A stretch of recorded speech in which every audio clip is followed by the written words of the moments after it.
আপনারাও কি আমার মতো আশেপাশে ভূত না থাকলেও ভূত ভেবে ভয় পেয়েছেন?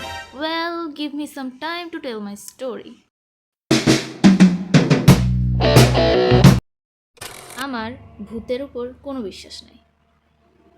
আমি ক্লাস 5-এ থাকতে সকাল 7টা বাজে মিসের কাছে পড়তে যেতাম স্কুলে।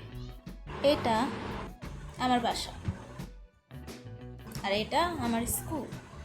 আমার বাসা থেকে স্কুলে যেতে মাত্র 2 মিনিট লাগতো, কারণ 2 মিনিটের রাস্তা ছিল। একদিন আমি আর আমার বান্ধবী খুব সকাল সকাল 7টা বাজে প্রাইভেট পড়তে স্কুলে যাই। ওই দিন আকাশ অনেক অন্ধকার হয়েছিল, বৃষ্টি নামার মতন পরিবেশ। স্কুলে যায় তো ও আর আমি পুরাই আহামক, কারণ আমরা দুইজন বাদে স্কুলে কেউ আসে নাই। আমরা অনেকক্ষণ ধরে দাঁড়ায় দাঁড়ায় গবেষণা করলাম যে এরপরে আমাদের কি করা উচিত, কিন্তু করার মতো কিছুই খুঁজে পাই না। বাট কিছুক্ষণ পর আমরা একটা শব্দ শুনতে পাই। শব্দ শুনে আমাদের তো কলিজায় আত্মা নাই, মানে কলিজায় পানি নাই আর কি।